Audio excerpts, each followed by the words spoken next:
Welcome to the Intrinsically Ordered Podcast. Today, Colin is back. Our prodigal son is rejoined the podcast. Because when's the last time we podcasted? Last August? Drag brunch. Yeah. Something like that. It was the drag brunch one. I don't know when that was. It would have been for my birthday. Oh, yeah. In the month of August. That's all you guys get. Leo moment. Yeah. And then the idea was I watch too much of the Catholic internet as an ex-Catholic. And I find so many juicy videos that aren't really worth the main channel video because I got to clip it and then shorten it and then write a whole script. But then I send Colin, who's also an ex-Catholic, all of these videos to just crash out via text to. Yeah. So the idea was, boom, boom, boom, boom, what if we have a series where we're just playing a whole YouTube video, crashing out, not a high production value, bring in one of the few other people on planet Earth that's got as much ex-Catholic knowledge bouncing around. We got Kevin. I never read quite. I wasn't reading the Summa, so I don't know if I'm on your level. It's some nerd stuff. Yeah. But tell people quickly about your background. Sure. Why can you talk about this? Yeah. So I grew up Catholic. Started out normal. Novus Ordo Catholic, local Catholic parish, all that stuff, you know. When I was fourth grade or so, my family decided that was all too liberal, that was all too fake. You know, they were putting the vaccines and all that, you know. Vaccines and the communion. Yeah, the communion wasn't reverent enough and, you know. Mandatory homosexuality. Yeah. All that. So we looked into the Latin Mass and we found a local FSSP parish and we joined. Shout out Kevin, non-Tradicath. We went to school together in the same parish. And I was there for most of my fourth grade on through high school. Very immersed in Catholic world. To put it lightly. Yeah, so since left, but there was pretty much a large chunk of my formative years was shaped by Catholicism. I think it'd be fair to say we're raised in the Latin Mass. Oh yeah, I mean, like I said, fourth grade. It's pretty young. It's not like literally infancy, but yeah, I was confirmation was done through Latin Mass. I did that like in fifth grade.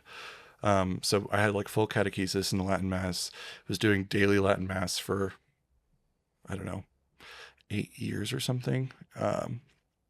Daily Latin Rosary, weekly confessions, monthly homeschool co-op. Basically, it was basically a homeschool co-op, but we had to wear a uniform, so it was worse.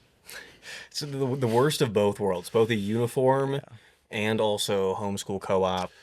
And then I joined as a teenager because I was crazy. Mm-hmm. Colin was raised in it. I was not raised in it and then joined it. So combined, sort of one lifetime-ish worth of Latin Mass-isms. Tell us who we're reacting to for our very first video. So I haven't seen this video. This is Cade. Cade sent this to me to crash out about, and I said, maybe we should film it. So I haven't seen it. This is Brian Holdsworth, who I'm sure people who are familiar with Catholicism on the internet are aware. How would you describe Brian Holdsworth? A Canadian. Oh, really?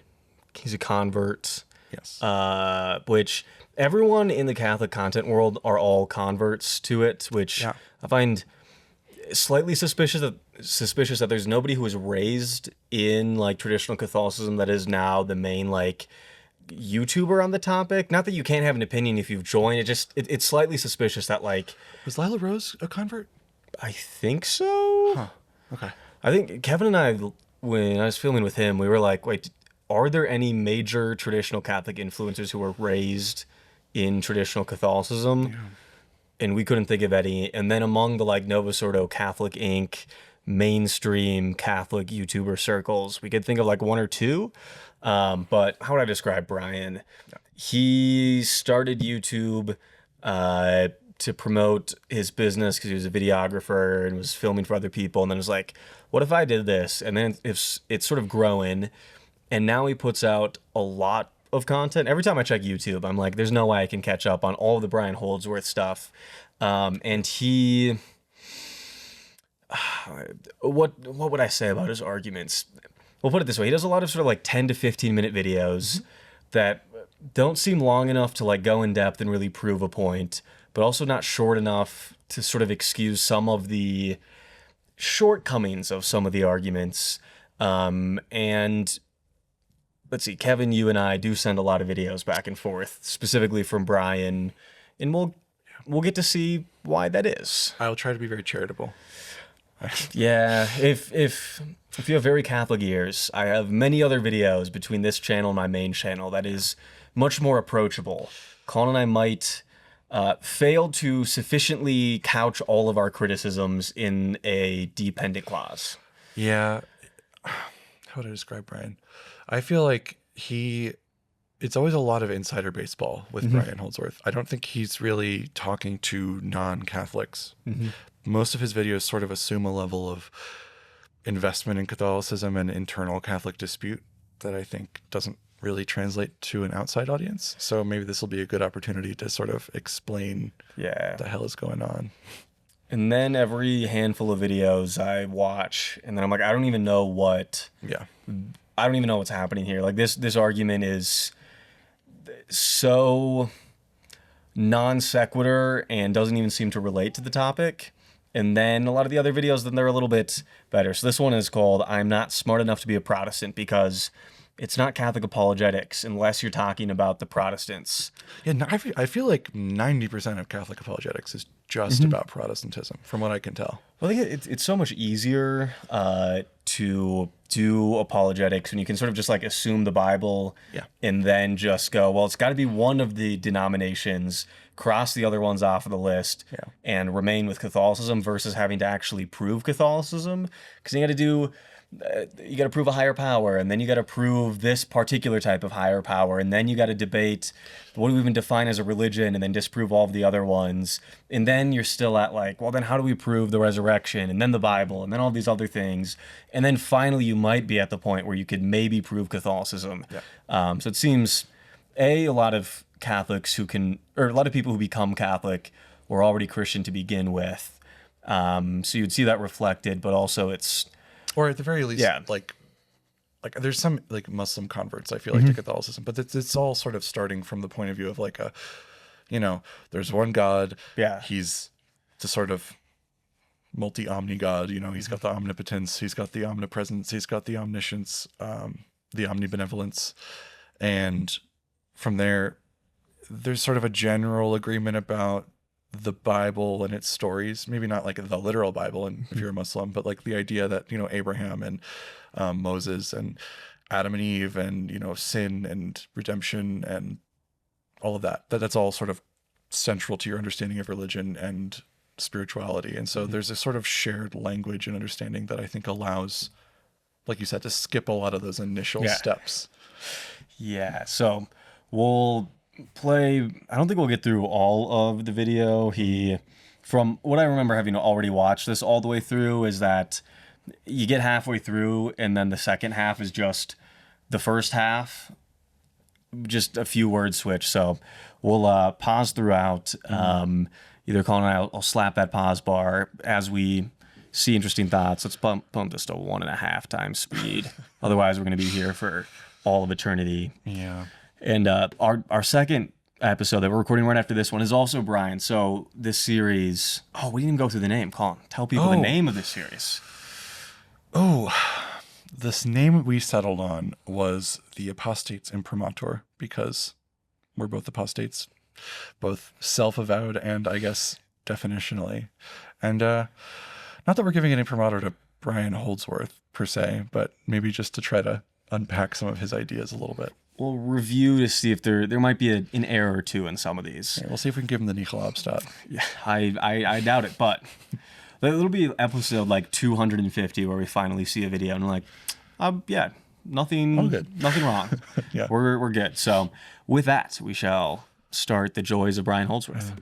If false doctrine can lead to spiritual destruction, and the Bible says it does, but identifying true doctrine requires the individual Christian to navigate a maze of competing interpretations, then a system that places that burden on the individual risks making the gospel only accessible to the theologically equipped, which makes it only available to the rich and the educated, while excluding the poor and illiterate. Okay, I don't want to jump the gun. Like, he's going to go into this more. This is just his initial statement, but Sort of the thesis. there's a lot going on. It is nice to compliment Brian. Putting your thesis at the start of a video is much better than some in Catholic YouTube where it's just like rambling, random just point in the middle. Did you ever did you study Latin? I forget.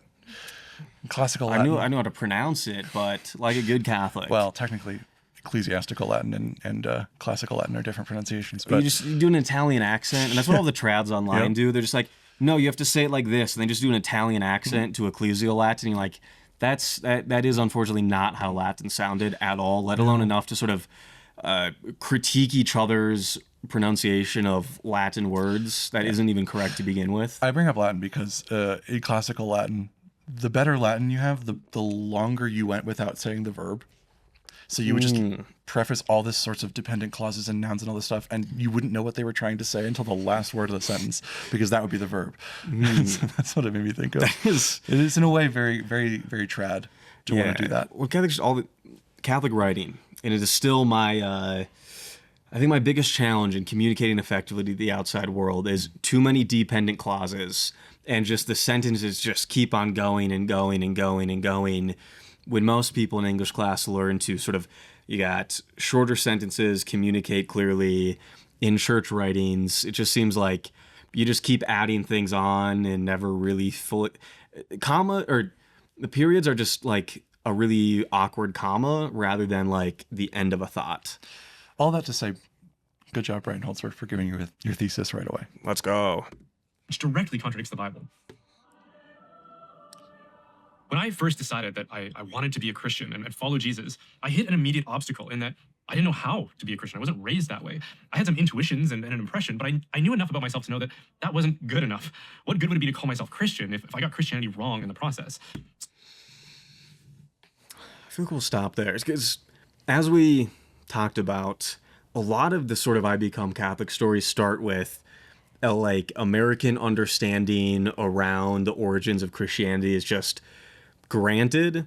And then the question is how to do Christianity right versus did Jesus actually intend to establish anything? Would we expect there to be the correct ideas around God? It's just sort of like, we got to pick one of the options. He says he wasn't raised Christian. Do you know what he means? I don't actually know his background like that. Because off the top of my, I think There's a phenomenon that I found that people will be like, I wasn't raised Christian. What they mean is they were raised Christian, but they didn't personally take it seriously, or their family didn't take it seriously. Respond to his claims. I'll let me see if I can Google this in the middle of. I mean, do I want to respond to the initial claims? I feel like he's gonna, because his initial claim is, he mentioned in his thesis, was about,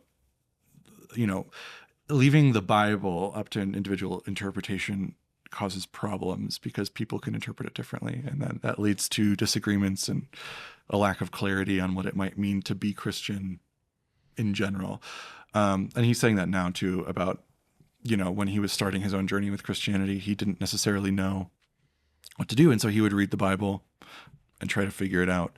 I'm sure he'll get more into it. I don't want to jump the gun and like put words in his mouth, but This seems like from Google, he probably was raised as a non-believer and came to have faith in God. I'll have to do some research and potentially throw it on screen here, but we shall continue. I thought a good place to start would be by reading the Bible and going to church. And by church, I mean churches. And by churches, I mean exclusively Protestant churches, because that felt the most comfortable to me. They were the least intimidating. But that experience only seemed to kind of amplify my difficulty because the different churches didn't agree with each other. I'm not talking about minor details either. For example, should I get baptized? Some, like the Lutherans and the Anglicans, seem to imply that baptism was a means of regenerative grace and therefore mostly kind of necessary. I was baptized as an infant, so did that count? At the same time, So that's what I mean. I was baptized as an infant sort of implies you were raised at some level Christian. I'm sure he's correct in that it wasn't like a driving factor in his family life, but because I feel like somewhere in my head there's the factoid that Brian Holdsworth was raised Protestant, but I didn't want to be like, I know he was raised Protestant, wasn't an atheist, but he was baptized. So it does sort of sound like the way he's phrasing this. Well, because it's a common thing that a lot of Christians will do, where that Christian means that you've personally committed your life to the pursuit of Christ and being a Christian.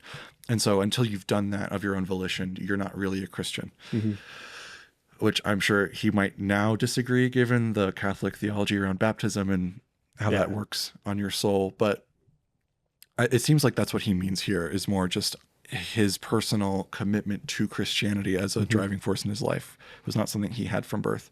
But to go back to our point earlier about how sort of this conversation about Protestant versus Catholic being a much easier topic for Catholic YouTube, everyone sort of has this general understanding of Christianity through cultural osmosis. Like, we live in America. This is a very Christian, culturally Christian country, which, you know, for better or for worse, you know, and so even people who aren't like super knowledgeable about religion, they'll know basic stuff like, okay, there's this Jesus guy and he like died and then he like came back to life and he's supposed to be like the savior and like maybe he's like kind of God or something.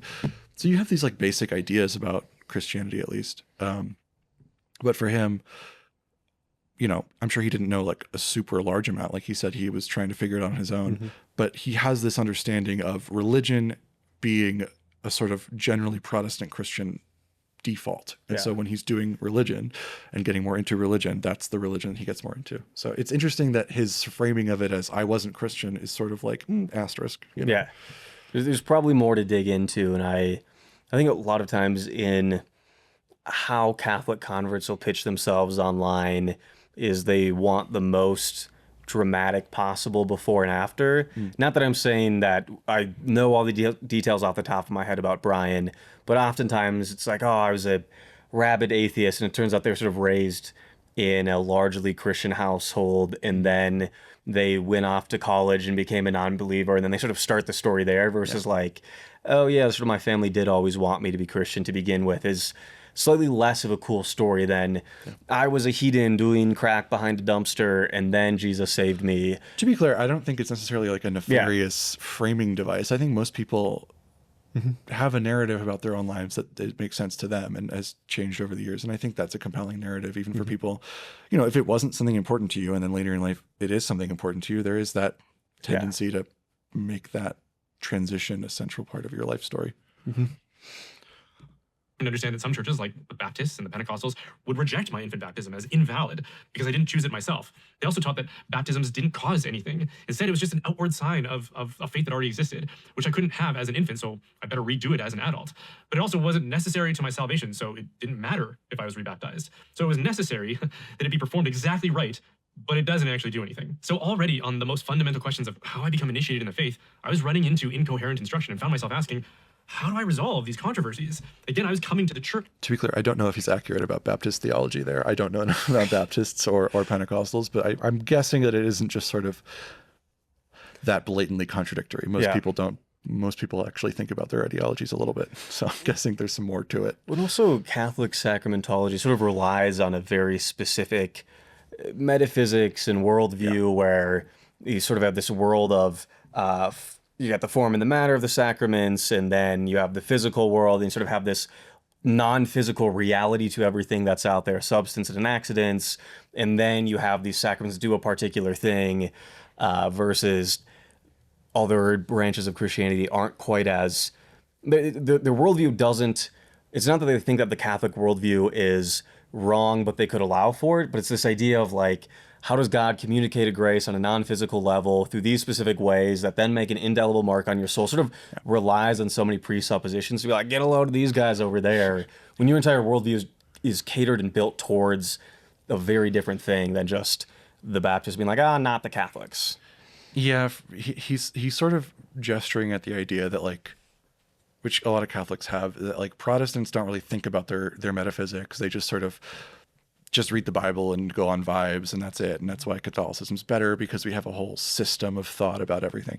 And it's generally not super true. Like a lot of Protestants are actually very rigorous in like how they approach all of this stuff.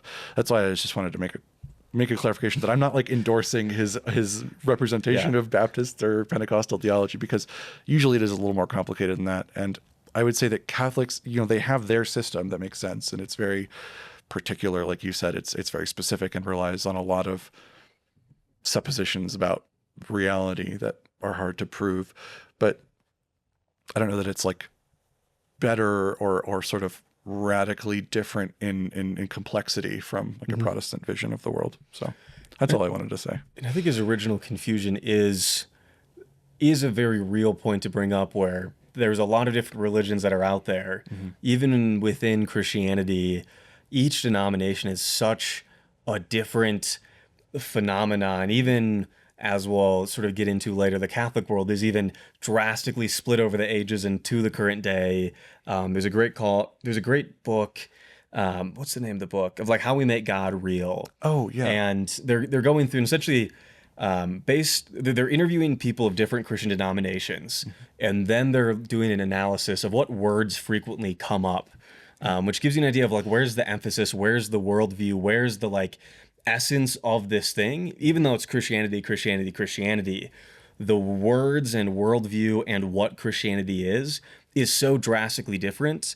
Even like all of religion in America compared to other countries across the world, like how Americans conceive of this thing we call religion, let alone specifically Christianity, is so drastically different. And so there's a great diversity to belief out there, which I think leans towards the idea that religion is a natural or man-made phenomena, because it seems as diverse as humanity, but I don't want to jump the gun too much. Let's not stray too far. But I to all that to say that like he's not wrong. Yeah. That, his initial confusion is warranted, right? Like he's reading the Bible, everyone's reading the Bible, and there's a lot of different opinions on what it actually says or what it actually means. So all this to grant that, like, yes, his dilemma is makes sense and is a real one. For answers. Surely that's why the church exists, right? They have theologians and teachers and preachers who instruct in the faith. But the more I exposed myself to their instruction, the more confused I was about fundamental practices and teachings. So for my part, I decided to try to understand the theological contentions between the various traditions and try to understand the history of how there became so many different contenders and denominations who claimed to be a reliable rule of the faith. But I also realized there's no way I can be 100% confident that I, in my spare time, will be able to learn all I need to learn and understand it as someone who has no training in theology or philosophy. While I felt I could give it my best shot, I couldn't escape this insecurity which surrounded the thing I wanted.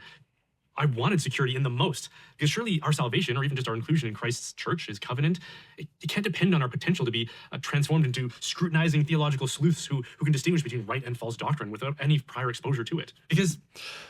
Well, I want to pause just because this is actually an objection that atheists will levy against the concept of a belief-based religious framework.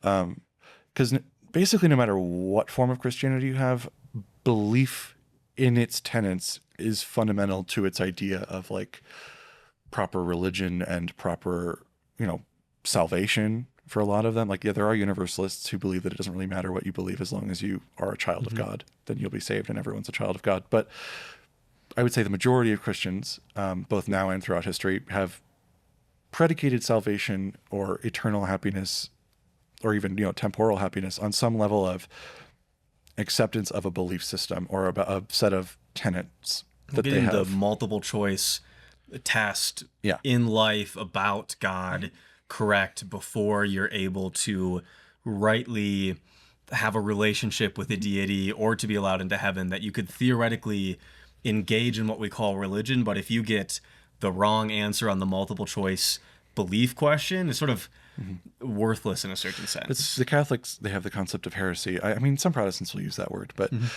the idea that you could, like, if you are fundamentally not a believer in like the Trinity and its specific aspect of, three persons of one substance, all that stuff, then therefore you are not actually a Christian and are not actually covered under the umbrella of the salvation.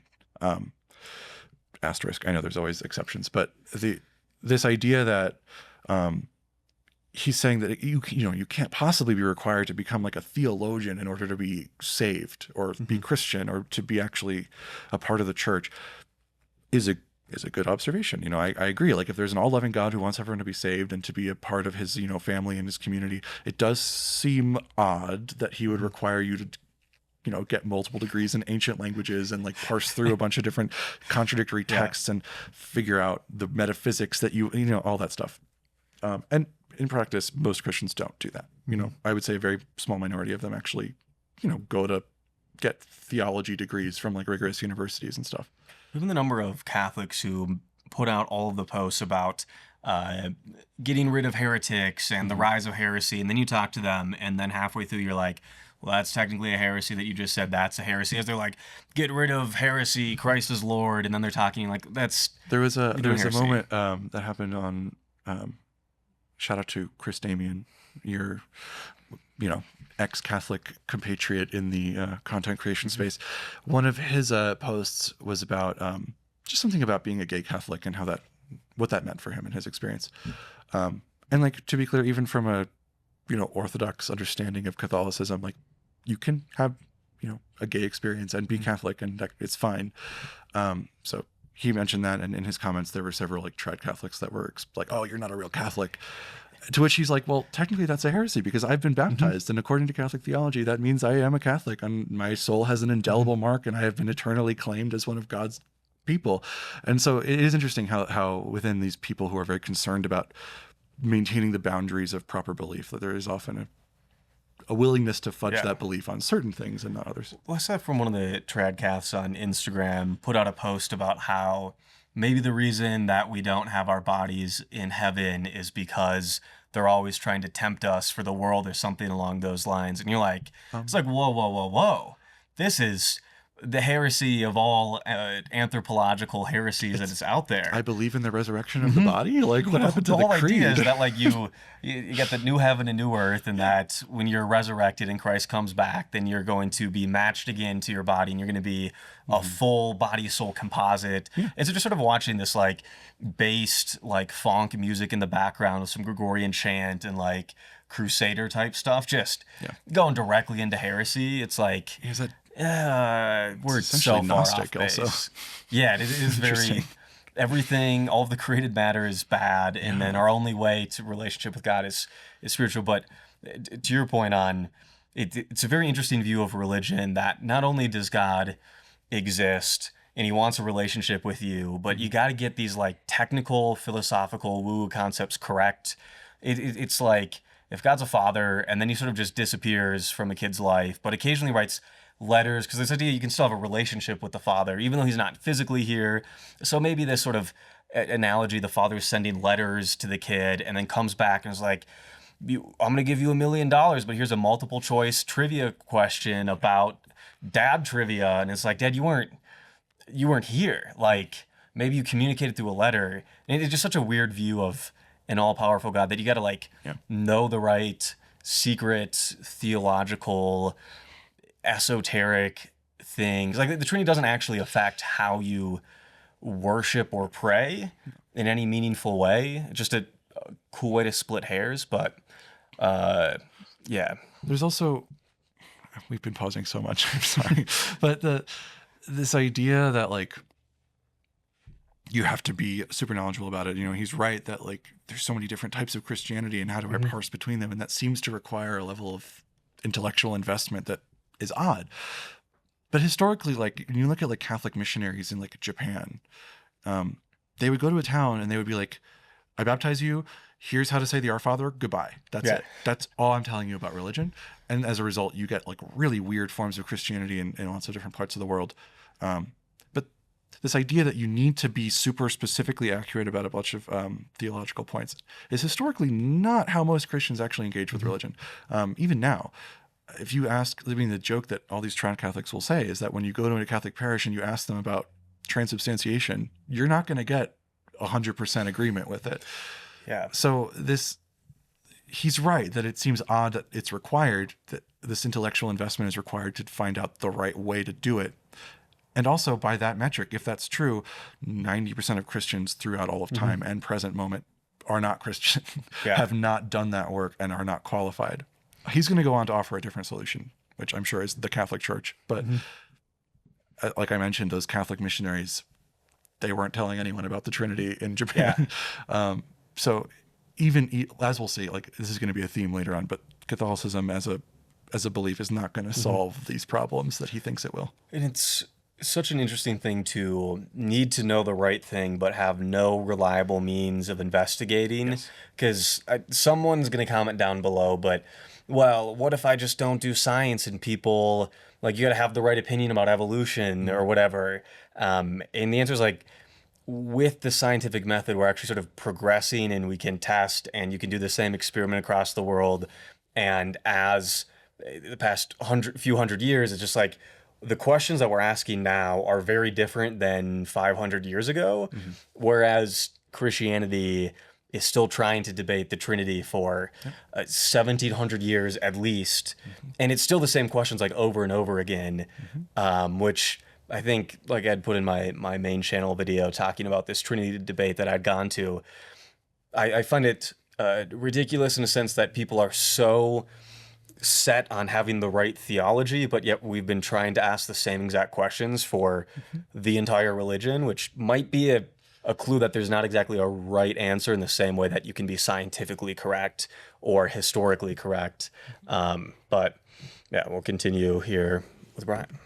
That seemed to be the only solution available to me. I had all these potential church communities and traditions that I could attach myself to and follow, who seemingly all possessed an equal claim to authority, which meant none of them had a superior claim to be able to correct the others, and no way to resolve their differences, no mechanism for that, which ultimately placed that responsibility on me. That's exactly. I don't want to get into a huge tangent, but just a note that his solution to this issue is authority. His solution to this issue is there needs to be a big guy in charge who can tell everyone what they have to believe, and that's the solution. Which is, I feel like, very revealing about his approach to the world. We don't have to go into a whole discussion about it, but I just wanted to note it. I didn't want. I was an initiate, a candidate. How could I also find myself in the position where I had to find within myself the expertise to judge between true and false Christianity when I didn't even know what Christianity was in order to follow it? And this problem was deeply incompatible with what I was reading in the Bible. New converts didn't have to figure it out for themselves in Scripture. They didn't have to choose between various competing church doctrines and traditions. They didn't have to be amateur theologians. If anything, what I was reading... Do you want to go? I mean, you read the book of Acts, and it's just controversy after controversy on circumcision, yay, nay, foods, yay, nay. Simon Magus, the magician, all this sorts of different competing theologies. Yeah, you read the Bible, and you might be referring more to the Gospels, where people just sort of followed Jesus, and the Gospels don't report that they had these long controversies. But as soon as we have the idea of Jesus going back up to heaven, literally in the Bible, it's them just debating and then going like, well, I guess we're not doing circumcision. And then Paul's just sort of like doing FAQs with new communities, where it's like, yeah, yes, that, maybe not that. A bunch of you believe this other thing. It's just sort of, oh, wait, like the dude who we say to worship is gone. He's gone out to get milk or whatever. And we just got to like have all of our ducks in order before he comes back, which might be tomorrow. Some of us are probably gonna still be alive when he comes back. Also, it could be at least 2,000 years from now. We don't know. And this is all even assuming like a Catholic understanding of the Bible, where it's all internally consistent and all deeply true. But like, if you talk to like critical scholars of the Bible, they'll talk about how like Paul's theology of salvation is very faith-based. Whereas the epistles of John seem to be much more work-based. And then, of course, James, as an epistle, is famously brings works into it as a thing. And obviously that works versus faith debate has been central to Christian belief structures forever. And We're debating the same thing like since 33 AD. And that's absolutely present in Scripture. So for him to be like, oh, people didn't need to choose, they just got baptized, technically is true within narratives. When people are converted, they're not asked to like take a stance on circumcision, but like those debates are very much a part of what it means to be Christian within that entire text. Well, then how you do evangelization and who you should go to, and should you kick the sand off your the sand off your sandals? There's controversy upon controversy that seems to be apparent, and you could say, well, that's why we needed Paul to sort of arbitrate these disagreements. But the point being, if Paul's addressing massive disagreements, at the very least in early Christianity, it wasn't uniform block of belief, and Paul was just sort of like telling new people, like, here's the sort of list that we got to follow. It's Paul doing damage control and retconning everything for the whole book. I know you mentioned Scripture, but like in like Irenaeus, who's writing in 200s, I think, 100s. I think it's late 100s. Late 100s, I think you're right, like 190s or whatever. He's talking about the church, and he's explaining the dangers of like the Gnostics and how you can go to a church that just calls itself Christian, but they're actually Gnostic, and that's not okay. Like that's a heresy. And so within the very first like decades after Christ, you still have like massive doctrinal disputes and essentially two different religions that they're declaring like that way. Like Irenaeus is saying these people are not really Christians. They're calling themselves Christians, but it's a different religion. And so if you're a Christian in like the 190s, you absolutely do have to pick between different Christianities. You have to actually know a bunch about doctrine to feel like what fits best for you. And so when even the term Christianity is sort of a ladder label that we slap onto early Christianity, when at the time with Jesus, it was just sort of like, we're Jewish, but also something about these Gentiles are being incorporated. There wasn't this distinct, like, Jesus comes and then Christianity starts, and then you have Jews and Christians like this, and then all the other religions. We sort of retroactively can put a label on of Christianity because it makes sense of the major things that make up Christianity now. We can trace back or with some amount of lineage, but at the time it was just the most confusing blender of ideas and groups fighting over everything. Early Christianity is a mess, which I think is, if for religion to be a natural thing, makes sense, because if you've ever seen how a company works, you can't get anyone to agree on anything. I mean, politics, yes, politics, like natural things. And by natural doesn't mean like bad, evil people who are hoodwinked. It's just as humans we disagree. And you think if Jesus knew everything, he might have written down something more substantial than sort of vague metaphors that everyone's like, wait, what is that about? He didn't write anything down. Yeah. So Aquinas has a long article about why Jesus didn't write anything down, and even Matt Fradd called it basically cope. He was like, this sort of just sounds like we're trying to just explain away why Jesus didn't write anything down, like, at all. But yeah, all this say I disagree with him on this, but it was a church that did the heavy lifting for us. For example, when the first big controversy appeared over the question of whether the Gentiles had to be circumcised or not, the church made a clarifying and binding decision on the faithful, which makes sense. Why have people in a position of authority if the rest of us can't rely on that authority? To be clear, they did do that, but only after Paul said he didn't give a shit what they were going to do.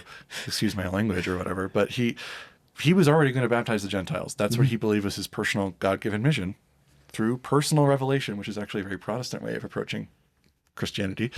And he went to Jerusalem and he made his case or whatever. And then there was that big debate, and Peter has his vision in Acts. And then they say, okay, we can do this with the Gentiles. But he was going to do that regardless. And so, yes, they made a statement of authority, but that's not to say that authority was absolute or evenly recognized by all the people in the church at the time.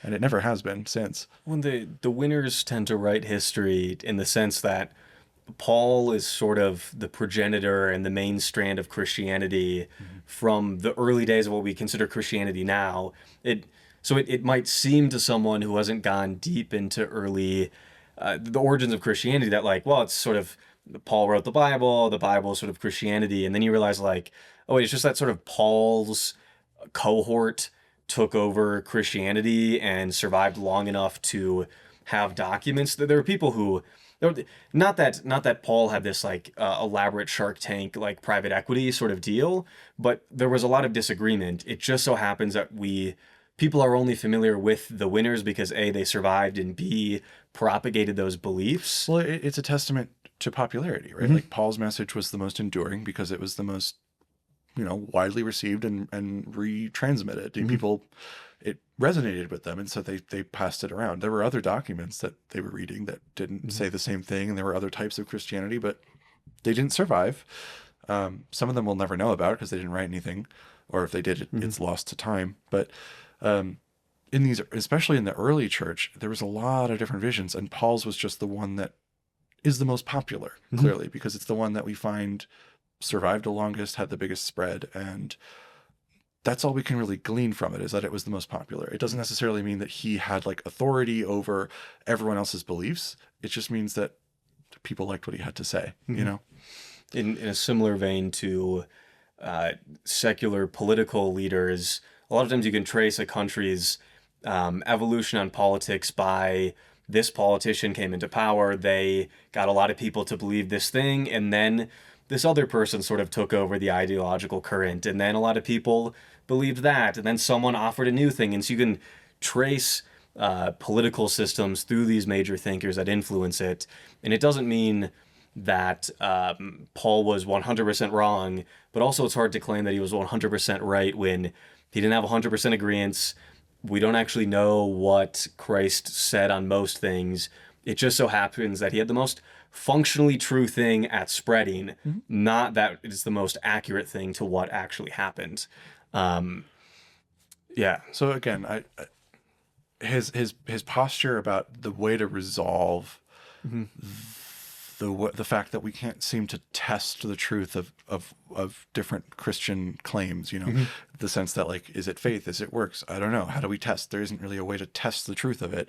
So his solution is just, well, there must be an authority figure. And so he looks for that, and he finds that, there's the Jerusalem Council. And so, oh, look, there was an authority figure in the church. And it's like, yes, there were people that were considered like senior or had more authority, but it's not like it was a sort of bureaucratically unified top-down C-suite type of like organization, So I don't know. I take issue with this. And let alone just bureaucratic administration, but that bureaucracy having the ultimate truth or the ultimate understanding. Right. Because there are a lot of things, in politics where bureaucratically a certain procedural thing in the legal system wins. It doesn't mean that like law is this perfect thing that's out there, that when the Supreme Court rules, it's like all of the rules of the universe actually say this. It's sort of like this group won out on an interpretation, which can be uniform, but it doesn't mean that it is correct in like a scientific understanding of the word. Yes. So someone's going to comment, well, they had authority and there's bureaucracy, but the question isn't, if Christianity were just a club, a social club, and how do we want to do rules, this would make sense to sort of have infighting. Oh, yeah. But if it's Jesus gave the super special secret authority to actually speak on behalf of Jesus, to get things 100% true according to what Jesus would have said, versus just we vote on stuff, which is how like the Baha'i faith is just like we're just voting on stuff and it's cool. And you're like, okay, that's much more respectful of the fact that religion is a very is a natural endeavor. To tell us what's what. You also just can't read the Bible without drawing the conclusion that the gospel is primarily good news for the poor, because Jesus says it is in Luke 4:18. He says that he was sent to preach good news to the poor, which necessarily means you don't have to be an educated person of means to be initiated into the kingdom of God. Not to be too woke, but like it is sort of funny for to remember or to have this idea that the gospel is meant for the poor, given a lot of modern Christianity's in an American context emphasis on, well, Jesus says we can't have universal health care, and Jesus says support the police, and like there's a lot of things to get in, but to be clear, I don't know that he's I'm sure he has his stances on that, but he's not saying one way or the other about this, and he is correct in this, like that the gospel does, like the disciples were not literate, Jesus was probably not literate. I mean, obviously if he's God and knows everything, then yes, okay, he knows how to write, but the natural person of Jesus within his context and historical reality would not have known how to write or read. I mean, we could read the whole Summa article on did Christ learn things? Yeah, exactly. That whole, and then have a 7-hour podcast on just one small controversy about something that doesn't entirely make sense. Where, but all this to say that yes, he's correct that like you shouldn't have to be a lawyer to know. And reality. I agree with Brian here. Maybe that idea of the gospel being for the poor would be a good idea to propagate within Christianity. But like I said, this is just me going on a woke rant. By extension, you don't have to be a theologian, because only wealth could afford that kind of education. In the time of Christ, it was an extreme and rare kind of wealth. Realistically, back then, and for the vast majority of church history, the majority of Christians weren't educated or even literate. They couldn't read the Bible for themselves, even if they tried, let alone extrapolate from it doctrines about salvation and baptism, which means that if our salvation doesn't depend on our being educated, then God must have made provisions for the poor, the ignorant, and the illiterate to easily find our way into his covenant and into his kingdom. Otherwise, it's not good news for them. But here... So there's sort of two contradictory ideas, which is this idea of early Christianity was for the poor and the illiterate and the non-educated, and Christianity is a incredibly complex religion to sift through. And I think Brian is rightfully pointing out that there does seem to be a contradiction in those two statements. So the question becomes, how is he going to harmonize these two ideas that do seem contradictory? And I wouldn't disagree with Brian that he's making up some contradiction out there. No, it's real. I just think perhaps our way of solving that contradiction is going to be drastically different, as we'll see Brian point out here. 2,000 years later, educated, literate, and living through a period of time in which I had access to all the information I could ever ask for, a kind of resource list that would have made Thomas Aquinas blush with envy. And yet, my becoming Christian seemed to depend on an impossible task of resolving every theological controversy out there to know which doctrines are true and which ones aren't, which isn't inconsequential. 2 Peter 2, 1-2 says that false teachers will preach heresies that lead to destructions. And Galatians chapter 1, verses 6-9 strongly implies the exact same thing. Okay, so just to summarize where we've come from so far, and if you like this could be like the thesis of my video, what we see is that false doctrine can lead to spiritual ruin. So it's vitally, desperately important for a Christian to reliably distinguish between true and false doctrine. But the extreme diverse landscape of Protestantism and the sole reliance on the Bible as the only means to resolve disputes places that burden of responsibility for doctrinal discernment. Not just Protestantism, to be clear. There's a great level of doctrinal diversity if you look at the Christianity over time, versus Orthodox versus Catholic versus the Cathars versus the Gnostics versus the Waldensians or versus the, you know what I mean? There's a lot. So it's not just the Protestants. And even within Catholicism, I have a running theory that if you took a time machine and found the leading Christian or Catholic either church, doctor of the church or theologian from the time, got them all into one room, they would just do the Spider-Man meme and call everyone a heretic. Even the sort of official Catholic position at each stage in history does seem quite contradictory. Merely on the individual interpreting scripture, which was an impossible task to find myself assigned at the outset of my conversion. So in practice, because Protestantism presents a massive plurality of incompatible interpretations on essential doctrines like salvation, sacraments, ecclesiology, etc., that means you have to have significant theological ability to judge between them. But that ability requires education, literacy, time, and intellectual formation. But the Bible tells us that the gospel is proclaimed as universally accessible, especially to the poor and unlearned. Therefore, a system that makes correct doctrinal discernment dependent on advanced theological competence is inaccessible to the poor, which makes it an elitist kind of ecclesiology. And Protestantism effectively forces you into that dilemma. Either be theologically fluent and figure it out, or just roll the dice and most likely find yourself led astray by false doctrines. To be clear, even if I grant this, if I grant this framing, the choice between Catholicism and Protestantism still represents something that requires a level of intellectual investment.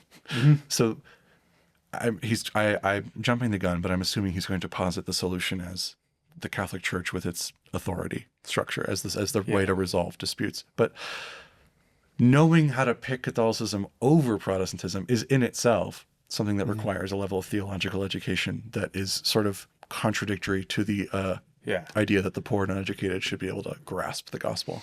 Well, even the scripture verses that he brought up, it would seem God has there's some liability on God's part to even have it be possible that someone could say that they're following God and be Christian and be completely deceived by false teachers. Like, God's also not getting out of sort of Brian's argument here if he's admitting that in the early church there were false teachers and people proclaiming in Jesus' name. So you're running to the same problem at every conceivable level, which is religion is going to be confusing. And even if you go, I'm going to follow the right interpretation of Christianity, or I'm going to be able to sort between the true and the false versions of Christianity from the first century onwards, you're going to have to make a decision to then follow this one. And then also his framings here of Protestantism is, not that Protestantism is the improper word to use in conversations around Christianity, but I think a lot of Catholics get the impression that it's Catholicism and then everyone else who's Protestant, they got together and then got the trademark for Protestant, registered trademark at the top, and they call themselves Protestants. When you talk to Protestants, they're not like, I am a Protestant, my denomination is Protestant. My job is I'm thinking of the Barbie movie. But so his framing here is also, I don't think it's wrong or that he's malicious in framing it this way, but it's running to the same issue of having to figure out the two camps to decide between, requires deciding between how to categorize all of the camps. It also sort of, like, Mormons also have a claim to like a sort of organized hierarchical church that delineates right belief from wrong belief. And so if it's just we need an authority figure that can do that. I mean, even within like the Lutheran community or the Methodists or the Anglicans, they all have a method of sort of keeping doctrine coherent or at least stable in its evolution over time.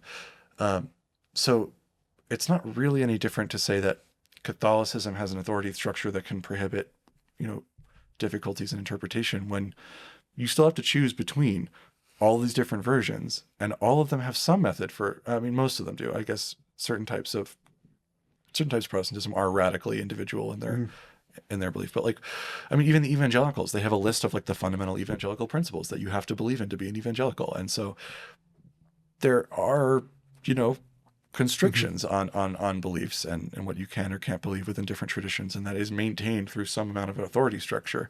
So just saying the church has an authority structure, which, I mean, again, we're jumping the gun, he hasn't said it, but that's where he's going with this. It's not going to solve his problem.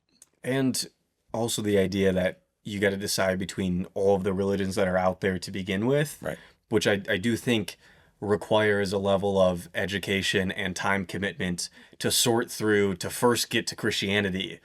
And if I were a Protestant sort of trying to argue against this, it would be that if you can sort through all of the other religions, you could also sort through the denominations, which I don't buy the argument for religions being true in general, but the sort of funny thing here is like to get to the point of believing in a interpretation of a man 2,000 years ago, you're not, this isn't a giant floating neon sign in the sky that says, I'm God, believe in me, and then you're trying to figure out, and then he's like, Protestantism or Catholicism, and it's just floating in the sky. You got to get a long way before you even get to this decision between the two. Elitist in practice, if not in principle. So there must be another way. The true church, the true doctrines, the true gospel should be obvious to the uninitiated, the uneducated, and even the poor and the illiterate, maybe especially the poor and illiterate. And looking back in my own experience, I'd say it was. I ended up finding my way, not because I'm brilliant, but because the answers to these questions are simple. You don't have to be able to read Greek and Latin or be fluent in church history, philosophy, and theology to know which church to join and which will reliably lead you into the true faith, rather than the false ones St. Peter and St. Paul warned us against. So here are the obvious kinds of things that stood out to me. How about the fact that the Catholic Church is, by far, the largest communion, the largest church in the world, and it's not even close. All the thousands of rival denominations, including the Eastern Orthodox combined, aren't as much as Catholics. Now, that doesn't prove that Catholicism is true, but it does make it. You got 1.3 million in the Catholic category and 900 million in the Protestant category. And once again, I think a lot of times Catholicism is assumed to be one universal thing, when inside of Catholicism, if you can do a survey to split the numbers of Catholics just as much, because if you go, well, a lot of Catholics will talk about, and Brian has talked about this in videos where it's, 97% of Catholics don't actually believe in transubstantiation, which is a belief you have to have in order to be like a real Catholic. So like functionally, if the metric is people who are Catholic according to Brian's definition, it would be 900 million for Protestants, 260 million for Eastern Orthodox, and then 3% of 1.3 billion if we're looking at the graphs, because at least in Brian's interpretation of Catholicism, it's not good enough to just say that you're Catholic. And in fact, hint at episode 2 about bad Catholics versus anti-Catholic. It's something along those lines where like he starts breaking down these numbers, whereas there are more progressive views of Catholicism, which says you're baptized Catholic and you don't have to get everything perfectly right about all of these things. But Brian isn't exactly you just have to be Catholic on a survey to get into heaven to be a real Catholic. But for purposes here, he gets to go like Catholic is one thing, right. And then the next video is going to be actually Catholicism is also. I sort of reject the premise that like the most popular version of something is the most true. That really hasn't necessarily been like, I mean, he'd reject that in other contexts. I don't know why he's using it in this one. Gay marriage is a very popular opinion in the U.S., the vast majority opinion in the U.S. Or if you just look at religions by number, it's not Christianity. Well, it soon won't be. It's going to be Islam in a couple decades. Yeah, I know Brian's going to go like, well, according to the survey, Islam is the biggest, most popular, and more put together religion than Christianity, so I'm gonna like jump ships. And honestly, Islam is a lot less internally diverse than Christianity is. So even that argument doesn't help him out. But I don't know. I just sort of reject this idea. The only way it would make sense is if you approach it from the framework of, God wants the most people to be saved. And, if this is the largest religion, it's a sign that this is the one that God set up. But the problem is, like, if you look at all of humanity throughout all of history, the amount of people that are self-professed Catholics is a vast minority of them. I mean, the first like couple 100,000 years of human history, we don't have any access to because it was prehistory. They weren't Catholic, certainly. Even in, the Old Testament times, it was a very small group of the human population that was even in contact with God. And then they weren't even, Catholic. They didn't have eternal salvation until Christ, opened the gates of hell and freed all of those people.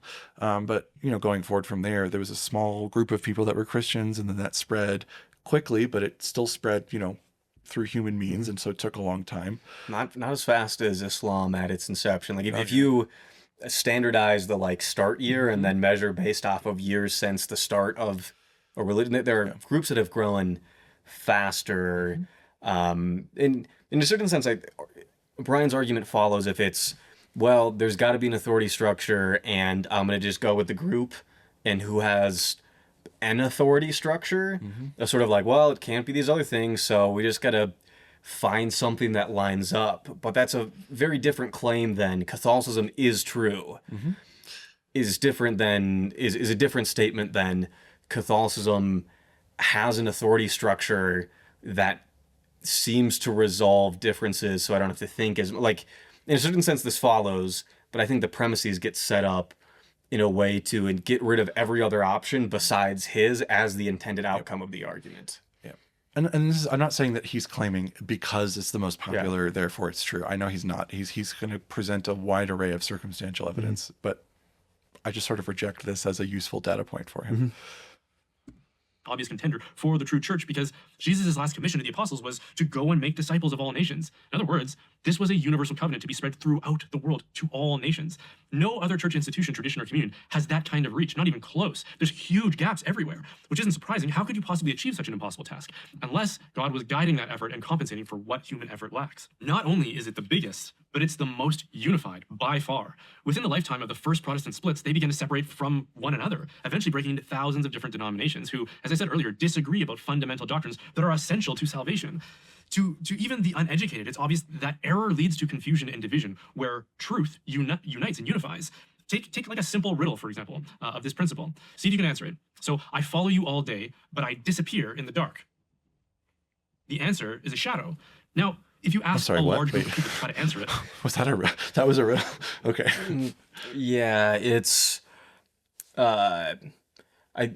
there's so many things that are happening here. I think when it comes to riddles, I think there are more tenable explanations of the original sort of ideas that are out there, but to say that the answer is a shadow to a particular riddle is to say that the person who wrote a particular riddle intended this, but there's a lot of things that if those are the conditions, you could find a lot of other possible answers. It just so happens that when we mean the correct answer, we just mean what the particular person had in mind. And this also begs the question here with Jesus's last words were to go forth and make disciples of all nations, which is to say that we can trust the Bible because the church gave us the Bible, and the Bible says that we have the church. It's just church Bible in a sort of vicious loop. We don't actually know that's what Jesus said at all. I'd also question if belief is a necessary and like condition for salvation. Why are we given riddles that we have to interpret? That doesn't seem to make any sense. Yeah, I mean, to be fair, Jesus in the Gospels is saying the most like out of pocket, confusing stuff that even according to the stories, a lot of people didn't even get what he was. Well, in the Gospel of Mark, he says that's the reason. He says, "I say it like this so that they will not understand." That's like part of the point. Once again, this is like absent father coming back and giving you a multiple choice question on where did dad go to college? What was dad's first dog? And it's like, where have you been? Like, you could have taught this. Like, Jesus could have come back at any point in the past 2,000 years and been like, you know what? Y'all get in this like way off base here. And to say that Catholicism is the most, or that there's, to measure history at the start of like the Protestant Reformation and then look at how chaotic it is and go, therefore there's too much going on, is to ignore the fact that at the start of Christianity, it was even more diverse, of massive controversies. And there's points even from a Catholic worldview where a majority of the church by far was in heresy and no longer truly Christian. The Arian heresy. And so to say the Protestants disagreeing caused chaos is like, then Jesus has been causing more chaos at the start of his thing than Martin Luther did at the start of his shtick. And also he's saying, oh, they all immediately split off from each other. And it's sort of like, yes, because one of the fundamental beliefs of that movement was that it's sort of anti-authoritarian. You know, it's not about an authority dictating belief. It's about a relationship with God that you work out in fear and trembling. You know? And so it's not necessarily a flaw in the system as it is a feature in the system that it is diverse in belief. Now, obviously, that does pose problems if you think that right belief is an important qualifier for salvation. But I think it's unfair to frame it as sort of like this failure of Protestantism when that's sort of one of the features of it. Yeah. But you're right. Like there's times when like the Arian heresy, when most of the church was in heresy.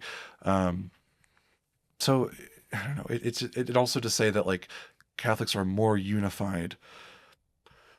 Like we said, if you go to a Catholic parish in Germany and ask them what they believe versus going to a Catholic parish in Mexico and asking them what they believe, wildly different. Like a lot of Latin American Catholicism involves a lot of traditions and practices that would be considered like demonic or heretical by other types of Catholics. Or you would have, the trad movement in the US that has a very specific checklist of things that they need to believe for Catholicism that don't align with what other people believe in other parts of the world. Cross the Pope off of the list, like with Pope Francis was like a swear word in traditional Latin mass circles, where, man, if the leader of your religion can't even get your religion correct, maybe it's not exactly uniform. And Brian Brian isn't someone who says the Pope isn't Catholic, but a lot of Brian's content during the pontificate of Pope Francis was critical and evaluating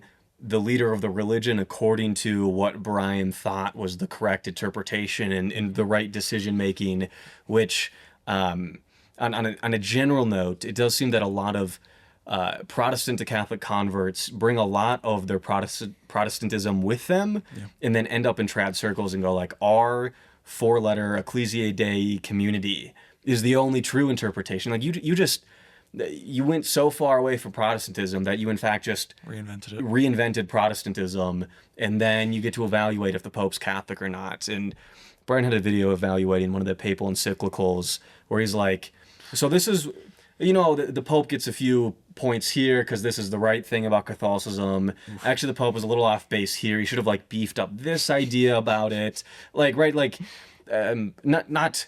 And I think from a natural view of religion, I don't think from my worldview what Brian was doing was incredibly disrespectful. No, I mean, but I think within a Catholic paradigm where you have Catholic YouTubers sort of evaluating the Pope on the Catholic report card is a funny thing to do when the critique is we need to listen to a final authority. But we can only listen to a final authority when it agrees with the capital T truth. And then when the final authority disagrees with the capital T truth, you got to maintain. So the authority is only correct. Which we figure out by reading a lot of stuff and being super intellectual and doing all the stuff that he says we shouldn't have to do. So, yeah. On like a social media post, you probably get a lot of different answers in the comments underneath. And if you took all the various answers and grouped them together, the correct one would be the largest group of answers, whereas the wrong answers would... No, unless you're taking a natural view of religion. I was pressed by a bunch of Protestants on how I would define Christianity. It was like sort of whatever the word Christianity refers to in a colloquial or academic sense is what Christianity is. And so if Brian's a academic on religion, the answer is sort of like yes, the sort of correct functional term is whichever one wins out. But that's because in an academic setting, you're not making a claim about Ontological reality. yeah, this ontological reality. So Brian's could be a good non-Catholic academic, but if he's making the claim that what Jesus intended in this example is shadow is the correct answer, is a different question than who answered the most number of things. And I think he's about to turn this around and throw this at the Protestants. We'll see where our shadow answer is going here. All the most diverse. That's a pretty undeniable principle. And you don't have to be a theologian to see that Protestantism is fractured beyond what you should expect from the truth or just Christ's church. Whereas Catholicism, while it has internal conflicts and divisions, is still unified, remarkably unified, and has been so longer than any other human institution in all of human history. So if you talk to the Mormons, for example, they're going to go, no, we are the correct interpretation of Christianity. We can trace our lineage back, and there's always been people who believe the correct thing. So from a labeling thing, they're going to go, actually, we, in the restored gospel, it has the longest tradition because we can sort of hopscotch our way back through an intellectual tradition. And then if you're Baptist and you go, oh, actually, we are the longest surviving thing because you're going to look at all the possible paths in the maze and then you're going to find your way back. And then if you're any label that you could throw on these bubbles on screen, rely on just assuming that you are correct and just get to like drag everyone back with your historical sort of tracing back through a maze like Minesweeper. So it just depends on how you label the thing is going to determine the results. I mean, he's going to say that, like, I mean, his point about the Catholic Church being like an institution that's persevered for a long time, like, is true, but I don't know why that would necessarily make it correct about anything. And there's been times when there were competing popes that had different claims to authority. The Orthodox Church is basically as old or older than the Catholic Church as an entity. And they've been pretty consistent and unified in their belief. I would say actually Orthodox theology has evolved less and changed less than Catholic theology has over the years. So if you ask an Orthodox person now what they believed, I think it would be pretty similar to what an Orthodox person believed a couple hundreds of years ago. Whereas if you ask a Catholic now what they believe, it's going to be very different from what they used to. And obviously, you know, he would say, well, that's just because Catholics are improperly taught about their religion, but I don't know, like you shouldn't be able to claim 1.3 billion as a Catholic number if you don't actually think they're all Catholic. Well, and if Catholicism is 1700 years old, it still doesn't go back to the time of Jesus, where you could have a very long run in the historical record, but if we don't actually have good reason to believe that Jesus established the Catholic Church, then you might have the longest running shtick with a brand name attached. But if it's not what Jesus taught, that it's not what Jesus taught. So it's sort of just like, we survived long enough, and so we're right. And I think a lot of Catholics think that sort of history began, there was the Ascension, and then there was the first sort of formalized Roman authority structure, and the gap between that was like one business day, whereas it's taking hundreds of years to develop. And not to go... And there's like historically material reasons why the church has been a consistent force for so long. Like at first it was because it tied itself to a Roman authority, and then it was because it tied itself to like various different European monarchies and their authority. It became a regional power. It like controlled armies and territory for a while, and then, you know, it became a unifying principle against a sort of cultural difference in the like sort of Muslim conflicts of like the Crusader era. There's all these political and material reasons that the church has endured the way it has. You can say that that's all sort of just the expression of like a divine mandate, but I don't know. It's not something that's hard to explain from a natural point of view. You know, there's nothing supernatural about it being that old per se. Yeah, there's nothing about the rise of Catholicism that's like, wow, this doesn't perfectly map onto worldly political powers with the rise of various elements of Catholicism. They seem so perfectly aligned that dare we say it's because of, or dare we say that it's a political institution because the rise of souls being saved and people having the proper understanding of religion so closely aligns and seems to be explained by natural political realities, rather than like Jesus snapped his fingers and the whole world was Catholic.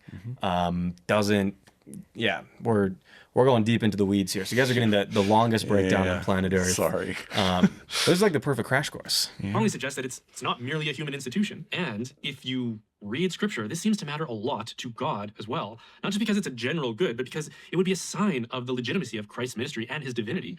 The prayer that Christ makes in John 17, his last prayer before his trial, was extremely convincing for me when I came across it in my own study. He prays for his disciples, quote, that they may all be one, as you, Father, are in me and I am in you. May they also be in us, so that the world may believe that you have sent me. The glory that you have given me, I have given them, so that they may be one as we are one, I and them and you and me, that they may become completely one, so that the world may know that you have sent me and have loved them even as you have loved me. When I read that, that blew me away.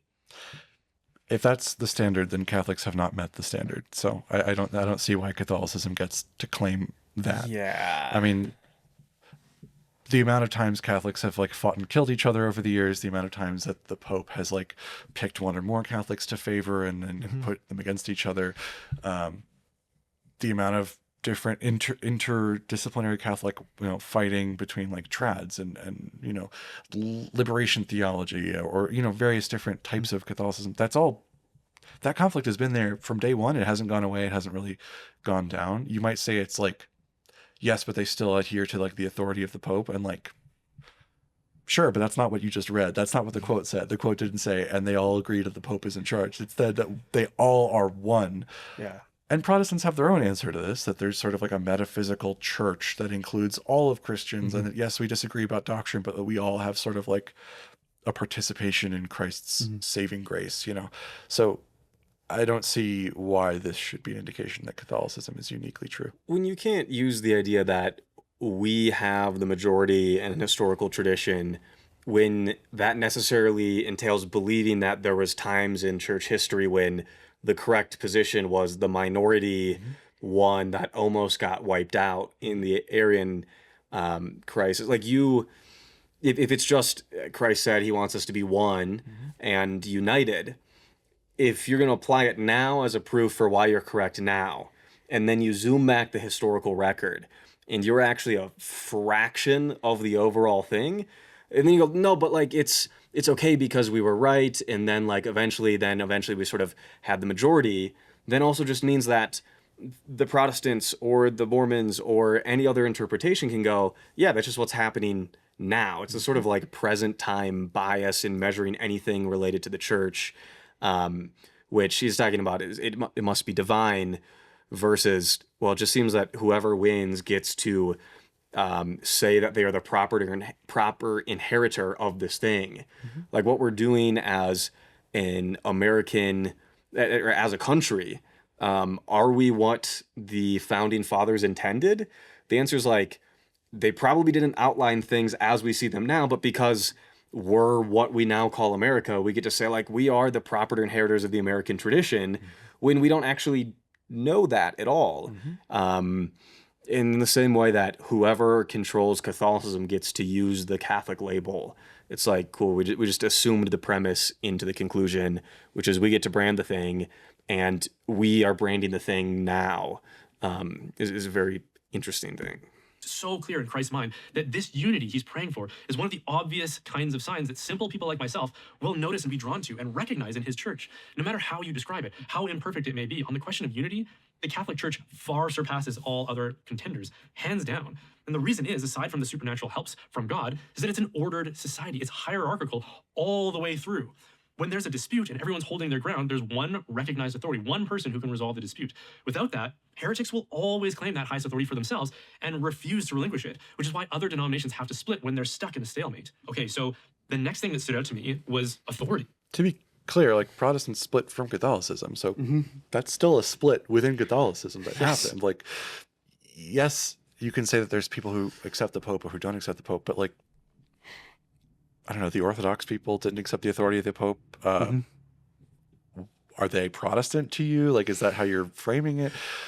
I don't know. It's just more of the same. Like, I don't understand what he means. I mean, also the idea that, I mean, I would make the sort of analogy that it seems that the Mormons are much more unified in their reported beliefs about God on a survey than Catholics are by a staggering degree. Oh, yeah. And then actually, in many ways, the LDS hierarchy is more, or is functionally better at authority making than Catholics. Because if I get excommunicated right now in the Archdiocese of Denver, and then I go to the next diocese over and go to church, they're not going to have a way to track that. Whereas the LDS are actually tracking names in records, and you got to get your recommend to get into the temple. And then they have a much more stable way of teaching in a certain sense. So like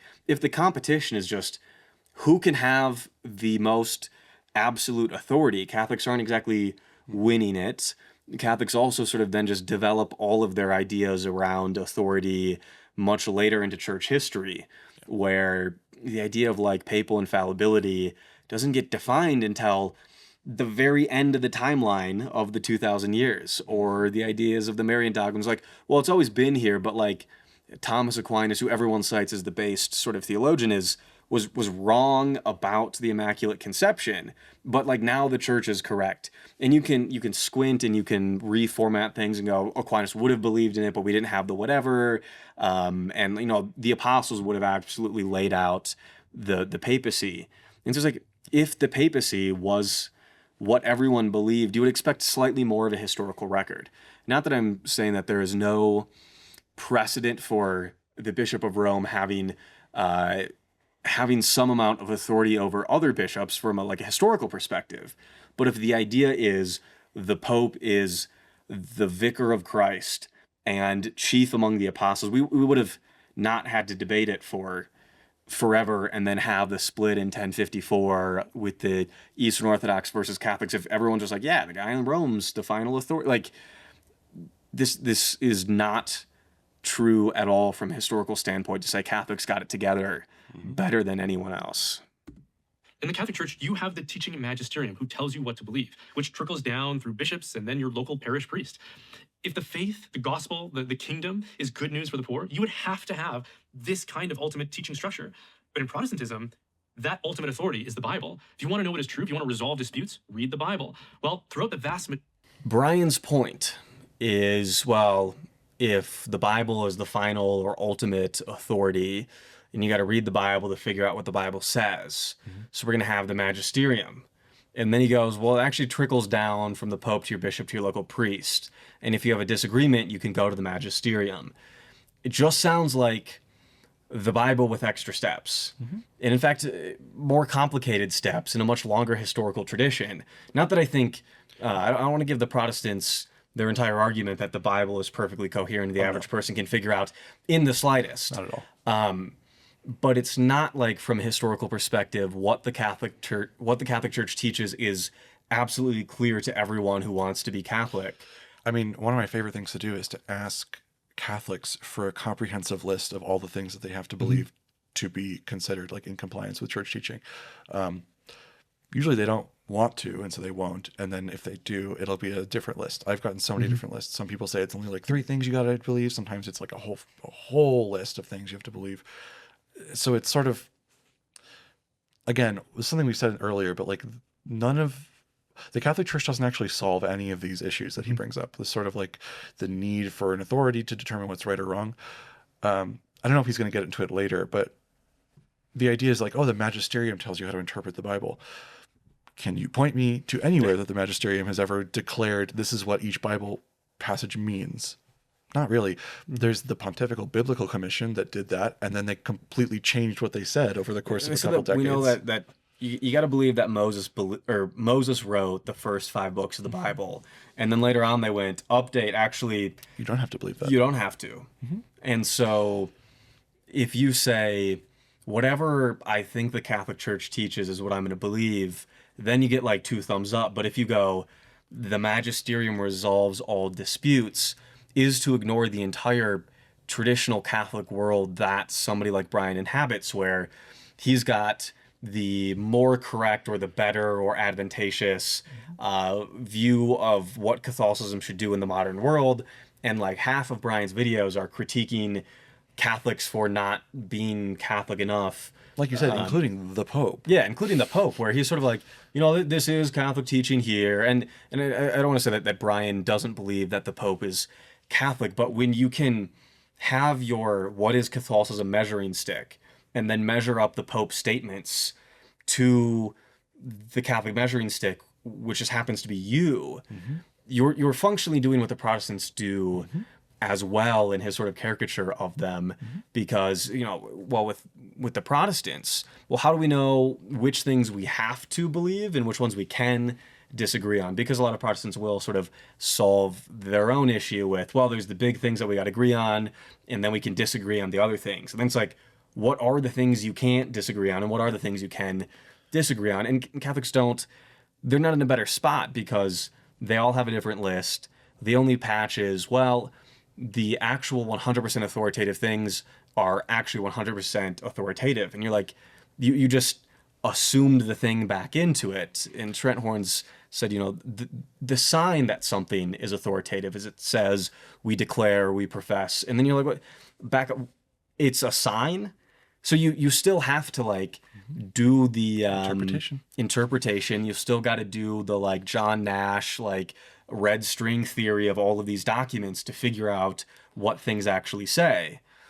It's the same process by which you have an intuition or an understanding of something and you outsource the authority for it to something else. For Protestants, they use the Bible, which again, to borrow a Dan McClellan phrase, cannot say anything in and of itself, and it only has meaning in your interpretation of it. But the same is true for the magisterium and its teaching, because what have they actually said? What is required? How do you interpret what they've said? What sort of leeway you have? That's all up to your personal intuition or belief or sort of reasoning about it. And he's doing it just as much as a Protestant would. He's just using different measuring sticks than they are. And you might say, but Catholics are more grouped together, we're unified. And the answer is, the only reason you can claim to be unified is just by defining you as the thing you already agree with. So just sort of, you got a bunch of data points and you just circle the ones that you want to say are unified, and you're like, they're unified. So because you drew a circle around the thing, versus just letting everyone group by themselves. Because if you got to be suspicious of the Pope, the Pope who's in charge of Catholicism can't decipher the correct Catholicism, unlike Brian, who disagrees with other trads, and other trads disagree with other trads.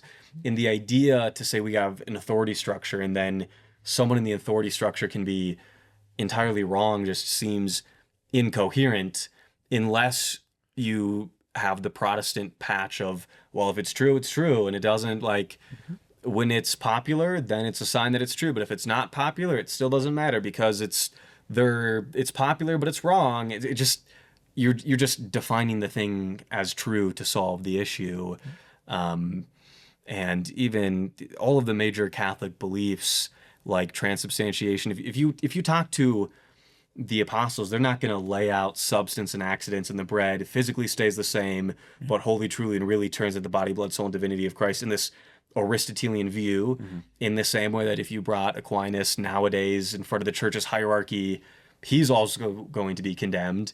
And then if you take the current church's hierarchy and throw them back into the 300s, the modern church isn't going to seem coherent. They're all just going to go we're not unified. It just so happens that whoever is currently in charge gets to say that they're in charge. It's like, cool, you added, there's no way to say you're correct unless you're just a bandwagon with whatever other people are saying are correct.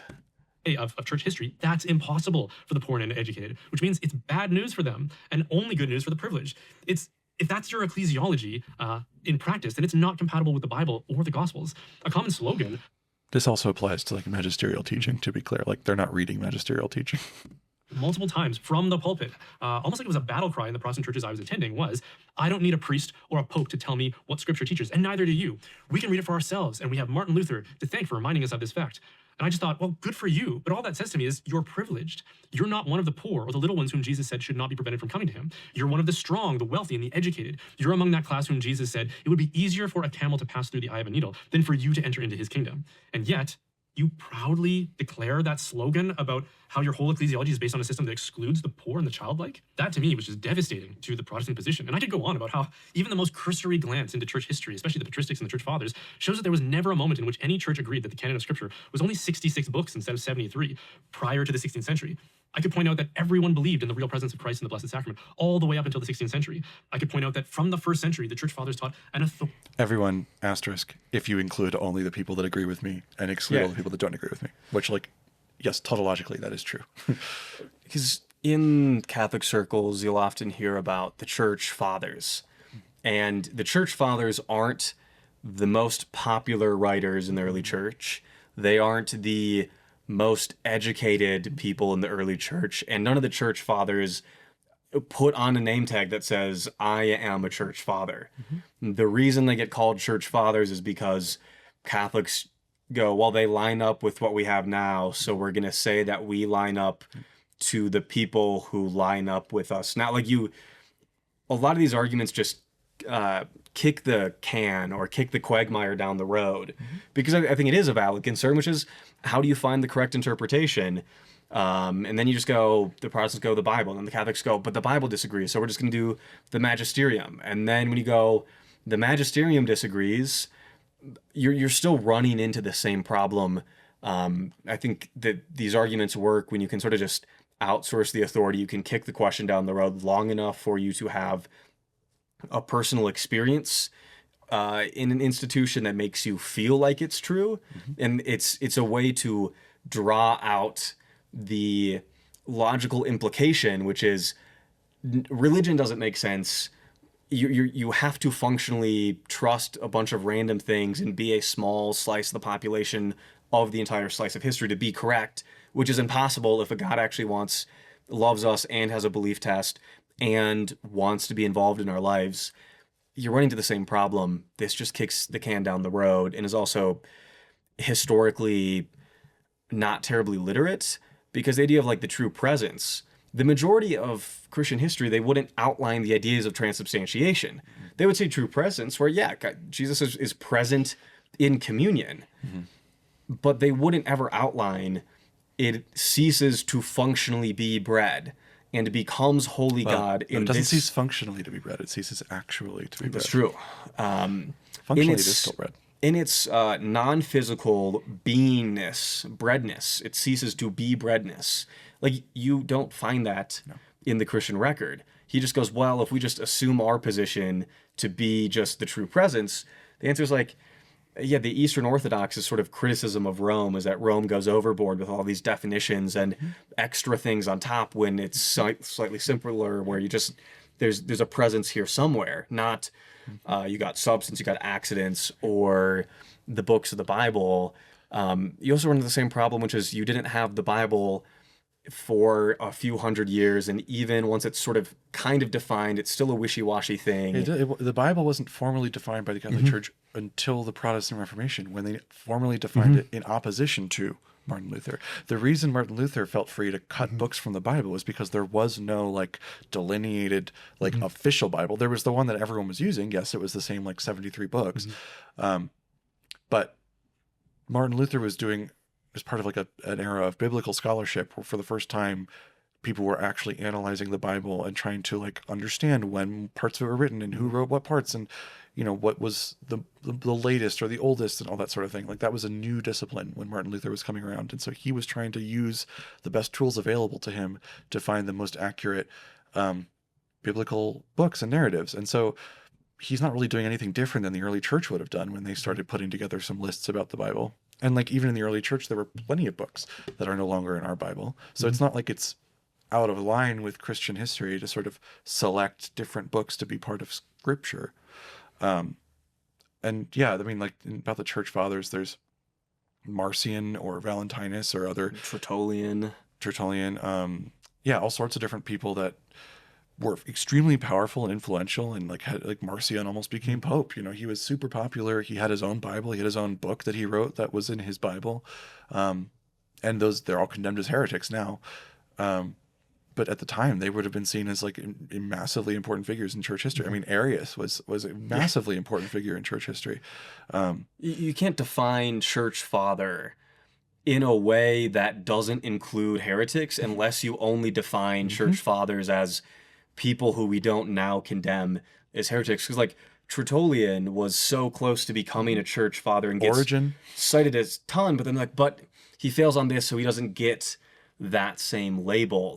There's no way to define church father apart from they line up with what we believe now. Yes. Because it's any metric or algorithm you could run, on popularity, of influence, of time that they were alive, of education levels. There's no way to group them together unless you group them together by they agree with you now.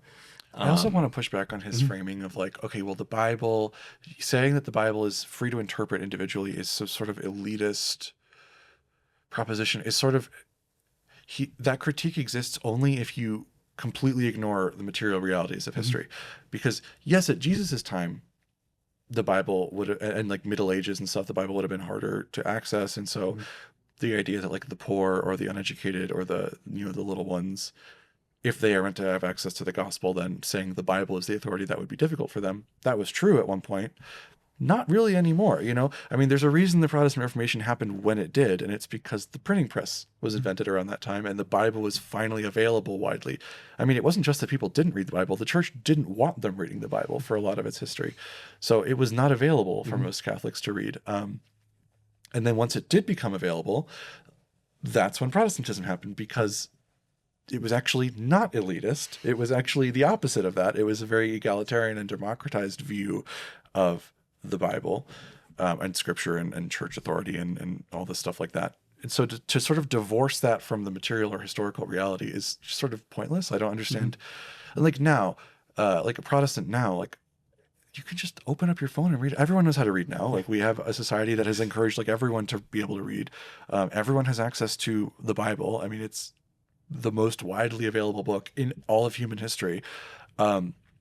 And even what he's saying about like you having to interpret it, that's all like equal. As much as you can outsource that in the Catholic Church to like an authority structure, you can do that in the Protestant churches. That's why there are pastors. That's why they have religious leaders. They aren't all saying that they're all pastors.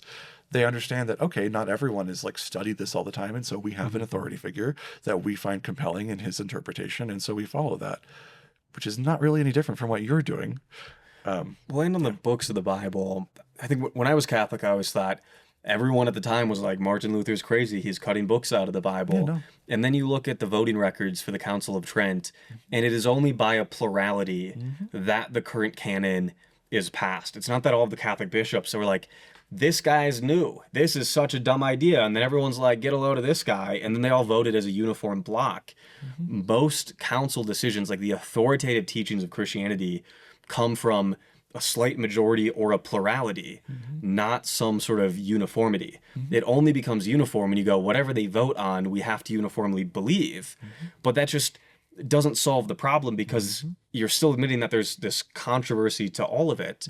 And the idea that like the books of the Bible get to be defined by a plurality of all of the bishops called in a time when they did not have access to the same records of what did the early Christians look to. Do we have the Septuagint? What did the Jews at the time of Christ have in their canon? How has this been traced? They weren't doing a analysis of how the Bible came to be developed because they didn't have access to the documents.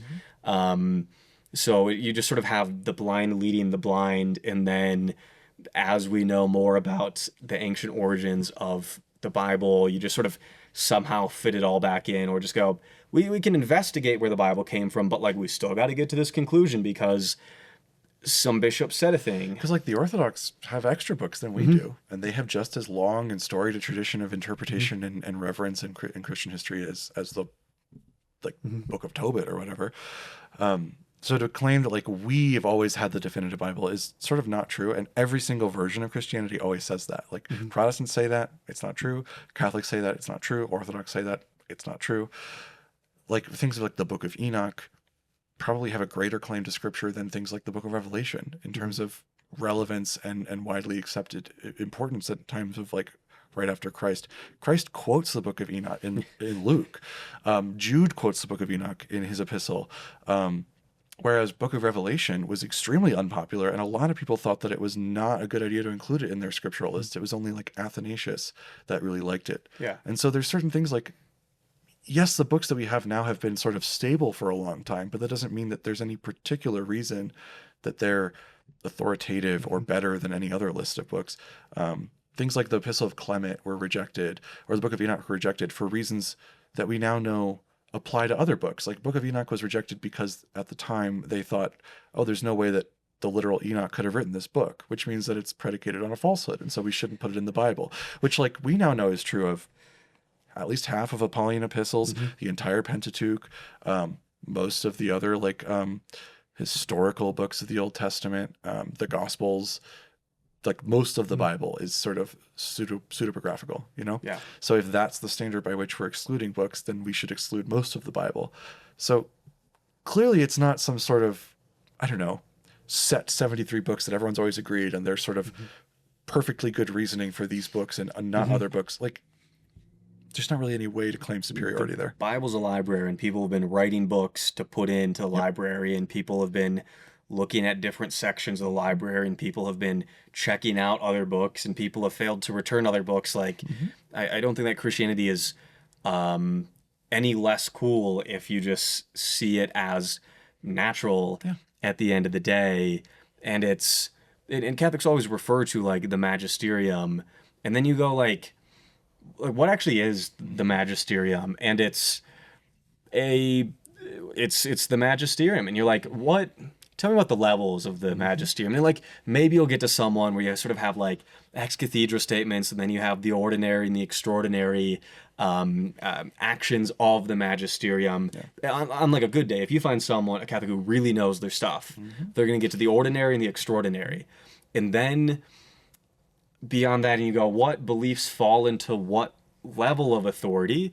Your only solution is to do what Brian's critiquing here, which is be a really educated scholar, because there are entire books on how the magisterium works, and you read them and they are even more confusing. If you think the Bible was confusing, it's so much more confusing. Wait until you have the magisterium, which is sort of like an open thing and a closed thing, and then all of the major like conservative beliefs that Catholics have are at the level of authority that they've had to explain away, because the Catholic Church has beliefs that functionally look very different than the Catholic Church has historically said.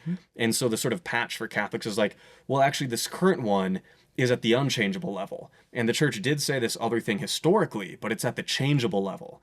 And then you look at the like hot button issue of gay marriage, and the trad Catholics go, that is unquestionable. That is, and then you go, that's the same level of authority that you've overwritten in order to maintain the current belief that you have about Catholicism now, which you would have to admit the progressive interpretation of Christianity, which is the Church could change its mind on all of the major hot button things, and no one is able to sift through what dogmas have to be defined in what way, and then how to sort of get the dogmas on salvation to line up in a row, unless you go, well, the correct one, if you just read enough of thousands of pages, you'll finally understand the magisterium, or you just go, I'm just going to believe whatever my priest says. Well, I was going to say, like, in practice, if you do the educated thing, you come to, everyone has a different opinion. Like I've said, I've asked all these sorts of Catholics who study this all the time, and I get wildly different lists of things you have to believe. And they're all reading the same stuff. In terms of the other option is to sort of do what he's doing and default to, oh, there's an authority. And in practice, that authority is your priest and, like, really your bishop. But I don't think he would say that you should always do that, because in Germany, there's bishops that say, yeah, absolutely get gay married. And he would say, no, you shouldn't listen to them about that. That's fundamentally against Catholic teaching. How is he supposed? How is a layperson meant to know that unless they do a lot of research and do everything he's critiquing the Protestants for having to do? So like we said, I mean, the Catholic Church is not a solution to any of the problems he brings up. Well, even I think a lot of trads will critique the sort of Pope-splaining out there, that like Pope Francis especially had a number of comments about different things. And they would go, no, but like if you really like figure out what Pope Francis said in context, and then figure out in what sense did he mean the particular thing, you can harmonize his quotes with Catholicism, even though the average person might be entirely massively confused, which is doing the same thing that Protestants do. Or you just go, whatever the Catholic Church says is absolute, and so the Pope can be wrong.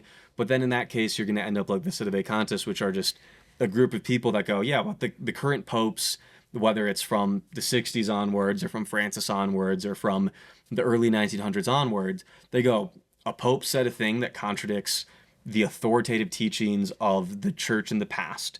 And so actually the Pope isn't Catholic, and then you got 20-ish counter-popes that are out there. And so functionally to be the type of Catholic that Brian is, you have to wade through 19 other possible Pope options. And then once you get to the Pope option, then you have to know how good of a Pope does it line up to the thing, which is functionally more complicated than a Protestant pastor being like, I don't know, man, I believe in Jesus, and like I think there's some authoritative things, and the rest is a mystery.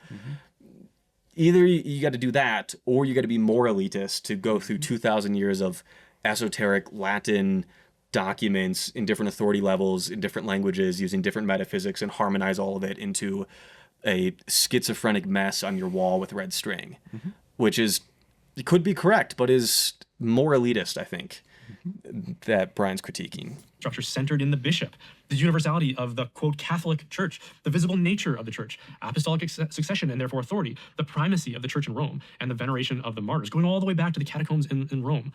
As a historically illiterate convert, I didn't have to look far to find those claims among the earliest Christians, which then continue through into the Middle Ages. This absolutely grinds my gears. I hear a lot from Catholics. Well, they'll go, well, the early Christians believe in the Eucharist because if you read the Didache, it believes in the Eucharist. And I probably heard that for years and regurgitated it to people at my high school. And then I think one day I randomly like read the Didache, and I was like, really, this is what we've been citing the whole time? Or like the idea of the primacy of the Bishop of Rome, which is to say like Shaky. the Pope. If you squint really, really hard, and then you use some really poor abductive logic where you sort of just go, but it has to agree, so we got to like cut other things off to make it agree. If you squint really hard and then you zoom in like one of those boomer like crime shows where they just like zoom in on a very blurry photo and then get like a perfect photo of someone's face. If you do that, you can say that the Catholic Church, the early church taught what the Catholic Church taught. And I even remembered my Bible. I had a handout of like early church father quotes to like show that the Catholic Church has believed in the Immaculate Conception or the Eucharist or baptism.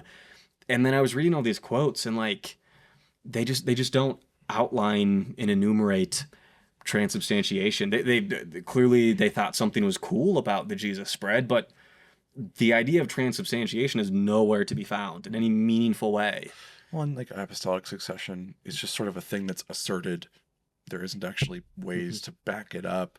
There's like ways that you can try to do it, but like if you look at like lists of official popes, it's murky in the early popes. Like there could have been a few that might not have existed. We're not really sure. And yeah, the primacy question is very disputed. Like obviously the Orthodox people dispute it, and they maintain that there was never a primacy of the Bishop of Rome. And in certain ways, like there's more reason to believe them because there's a bunch of different patriarchs, and they claim that Rome was just one of the patriarchs. And historically, it does sort of seem to have worked that way. So yeah, I just sort of reject the sort of truth of these historical claims. And even the idea of the primacy of the Pope, like the Vatican I, they go like, actually, surprise, the Pope can, when he feels like it, write a really big official statement and just do whatever he wants. And then there was a lot of people that split at Vatican I over exactly that when they go, you guys made this thing up. That's not in the historical record.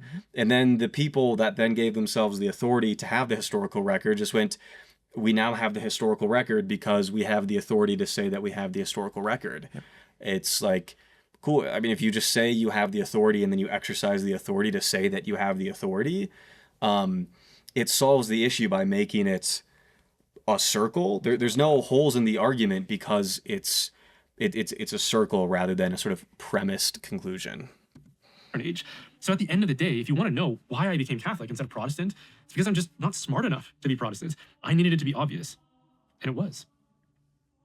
hey, thanks for watching that.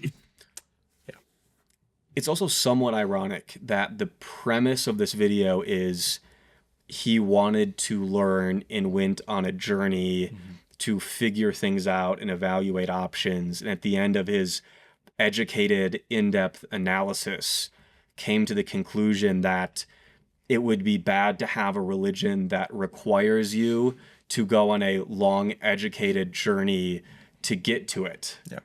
Is rather ironic to say, like, oh, this is actually really bad if you got to go on a long journey, and then he just describes having But it's also gone on a very, journey. it's very like, it's a lot of hubris involved. I mean, I know, I don't want to like put that on him necessarily, but like, I'm the one who had to make the enlightened journey. But like, you know, all of you, I mean, it's kind of obvious, man. Like, just sort of do it and don't worry about it. I did all that work, but you shouldn't have to do all that work. Just like go with it. When like, in reality, most Christians are going to grow up and they're going to encounter Christ or wherever they grew up, and whether that's in a Baptist, evangelical, Pentecostal context, that's going to be the most obvious solution for them. Like, that's going to be the quick, easy choice. And so if that's what you say should be the standard, Catholicism is not going to meet that standard for them. Like, they're going to have to overcome a lot of other stuff, do a lot of research to get to Catholicism. So his claim here just sort of falls flat, and sort of he elevates himself above the average person by being like, I did this whole journey, but you shouldn't have to. Okay. I don't know. Yeah, it's. I don't think that. I don't think that Brian is sitting down and like, how do I make a bad argument and be a bad faith actor at all? I think the sort of phenomena here is that when someone has an experience with religion, it feels true and it feels obvious, and they can't imagine how it could be not obvious to someone else, in the same way that like I have a career in film, and like for me it was just like a very natural thing, and from when I was very young it was just like, this is really cool, and it's awesome, but to make the claim like it's obvious that everyone should have just started a film career when they're a teenager is sort of an absurd claim to make. But then if the source is, it was really obvious to me that I should do a career in film, and it's obvious to everyone else, is just factually not true, and is even more, I think, of a misplaced argument when I don't even make the argument that like my film career is like correct in an ontological sense, that like the answer to the world is do film.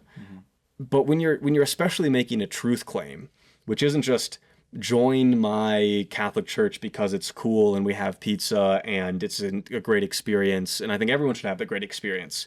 It's that independent of the experiential side, it's independently correct about everything. And so even if you don't feel anything, it has, its claims correspond to reality or history or whatever it is. It's obvious is such a subjective claim, and I don't think that he believes that it's obvious to everyone from the moment that they're born that they should do it, because he didn't do that, nor when he was starting his journey did he immediately do that. I think he's experiencing or communicating this experience of, the Catholic Church has made my life so much better, and it feels so true, and it's where I find meaning, purpose, and belonging, and all of these things. I can't imagine how someone wouldn't do that. And the answer is, a lot of people leave the church after having had that experience like us. A lot of people have that experience and more in their other interpretations of Christianity, of religion, of any sort of group that's out there. And then Catholic just at the very end add, and it's true, after their story of how good it is for their life. It's like, and it's true, as opposed to, it's just added to my life. It's, I don't know. This series might just develop into just reacting exclusively to Brian Holdsworth videos, because we'll try not to. I mean, he's a good example of a lot of common, I don't know, issues, I would say, with a lot of Catholic YouTube creators. Like, I wouldn't say that he's any worse than like Trent Horn or you know, what's his name with Pints with a Coin, Matt Fradd. You know, all of these people. I mean, it's the same impulse. You know, this is found something that's given their lives a lot of meaning and beauty and goodness, and so they put their faith and their stock in it, and then that leads them to impute absolute truth and reality to this thing, and then declare that everyone needs to be part of it and that everyone needs to organize their entire society around it. And anyway, it's putting too much stock in something. I think it's what you always talk about, where the level of credibility in something doesn't really match the amount of evidence or reasoning that you put into something. So, and I think oftentimes, well, I put it this way. First, Brian, I think in many ways, in a non-pejorative way, is sort of like ChatGPT of Catholicism, where a lot of his arguments are very emblematic of the types of conversations and ideas floating around behind closed doors in the Catholic world. And in many ways, Brian is able to synthesize a lot of the American conservative Catholic word cloud and idea cloud. And so his videos, to complement him, are put together well enough where we talked about having the thesis at the start and there's a structure to it. It often runs the what would you hear in a Catholic parish thing. I was going to say, it reminds me very much of my middle school, like, religion classes. Like, it follows the exact same paradigm. Like, we talked about the same stuff, the church fathers, the sort of, what would you look for in Christ's true church? And there's all these criteria, and these are sort of the same criteria that he lays out. And so he's doing a good job of exemplifying, like, what Catholics actually talk about amongst themselves. I just think that's kind of part of the problem. And I think a sort of final note of why these videos don't work on us. I would say my own reason for why I can watch so much of Catholic YouTube and have it just not affect me is because I think a lot of Catholic YouTube relies on sort of putting on blinders and only looking at sort of two options. Yes. And so you start with atheism or some sort of higher power, and then you're looking at that question. And then once you go, okay, higher power, then it's higher power versus a more particular formatting of God. And then goes, okay, what about this? And then once you have a particular format of God, then you go, what major belief-based religion could it be? And then you're looking at that. And then it's like, okay, so it's Christianity. And then once you have Christianity, then you're looking at the claims around Christ and his resurrection and the church. And then once you have that, then you go here. And then once you're on the Catholic idea, then you go on which interpretation of Catholicism. And it's not that I don't think that Catholics can think well or that they're dumb in the slightest, but all of these sort of ideas are, it's Protestant or Catholicism. As soon as you go like, well, actually, one of the tenable options on the table is also Catholicism disagrees with itself and is wrong. As soon as you hold all of those possible options on the table, this like, well, Protestantism disagrees with itself, Protestantism disagrees with itself, and we can't have a religion that disagrees with itself, therefore Catholic. Once you go, it could just be therefore not Christianity. All of these arguments, they just don't reach me when there's more explanations in the data. Like, how do we synthesize this and this? The answer could be they don't synthesize, as opposed to we gotta fit this in somewhere. It's the same thing with the Trinity debate that I talked about on the main channel, where the main Trinitarian's opening statement for why the Trinity has to be there is he just reads off a few dozen scripture verses that disagree with each other on how God works. And his solution is the Trinity, as opposed to, you just talked about the Bible disagreeing with itself as your opening statement. The Bible could just disagree with itself.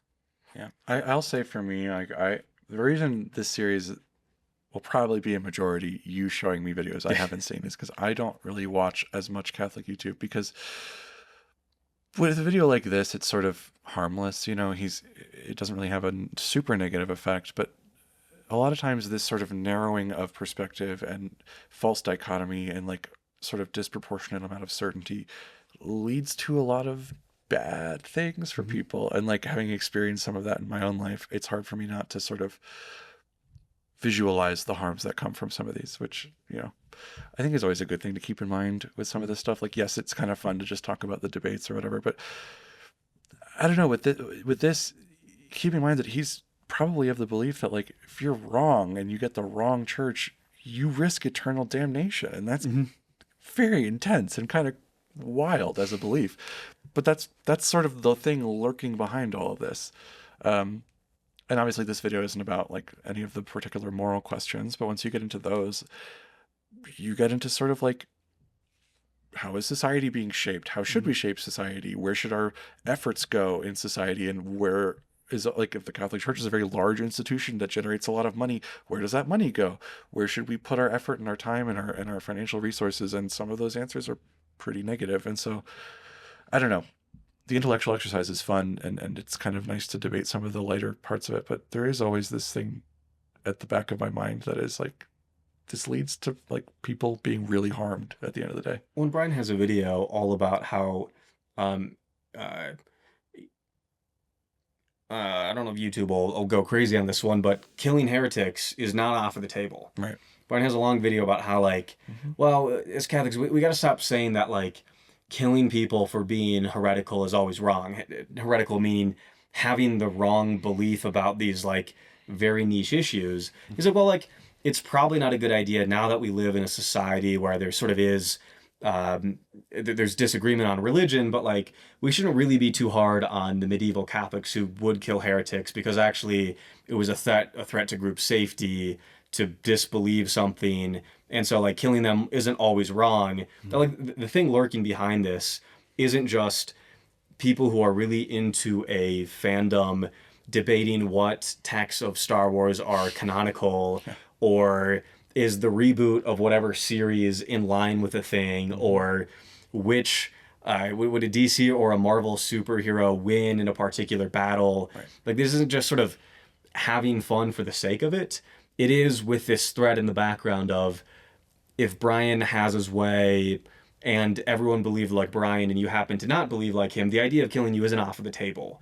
And once you get to the idea of, well, yeah, and if you don't get to the obvious conclusion that it was obvious to me, then you're going to burn alive for billions of years potentially, and you're actually going to be happy when your loved ones burn alive for billions of years for the crime of not parsing through authority levels in the church. It is such a crazy idea, and Catholicism isn't like other religions that have sort of more universal principle. To give Buddhism as an example, there's debate over, like, is Buddhism a religion, because it's so dissimilar to a lot of other religions that are very belief-based, where Buddhism is much more of a practice. With Hinduism, you sort of just add new lore to the thing as it develops, and is less about, like, name every god in Hinduism, and is this idea about how many gods are there in Hinduism is sort of a fascinating question that isn't completely resolvable. And then you get into this view even of Catholicism that's like, people can be absolutely right or wrong, and where there's only the real Catholics and we can fight the Pope even because he might not be a real Catholic is, this isn't just sort of a boring scientific panel debating if some hormone affects mice growing in this way in a procedural thing. It's hell as a threat.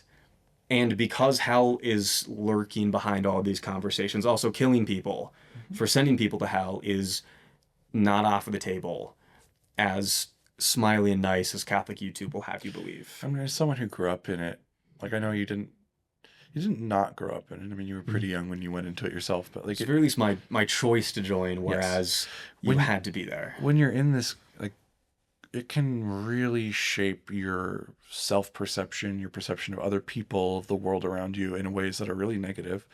And obviously, I'm talking about my experience, but other people that I've known, and it's not exactly hard to find examples of this when you look around, at ex-religious stories. I don't know. I think it's just worth keeping that in mind. I know this is sort of like a fun concept to do, but yeah, I don't know. Never lose sight of that. Because you start this idea, or I'd put in my most recent main channel video on Nisa, now Nicole, talking about a video where she's like, I was told that my heart is deceitful, even though it was my heart that sort of led me to Christianity, but now I can't trust my heart now that I'm in it, is very much a control tactic where when you think about the world in this way, often you become very conditioned to dismiss anything the outside world has to say. You can never trust any sort of actual authority on the Bible or history or whatever social issues. You can't trust them because they could all be wrong. You can't even trust other people in the institution. You can't just rely on what a current council said, or even the pontiff, because even the Pope can send you to hell. And the only person that you can trust to be correct is the person that has a vested interest in maintaining control of you. And that is, it can often be incredibly harmful when you leave, because you've learned that you can't trust yourself, you can't trust your experiences, you can't trust experts, you can't trust the outside world. Everything could be deceiving you, including whatever authority structure you're looking at now.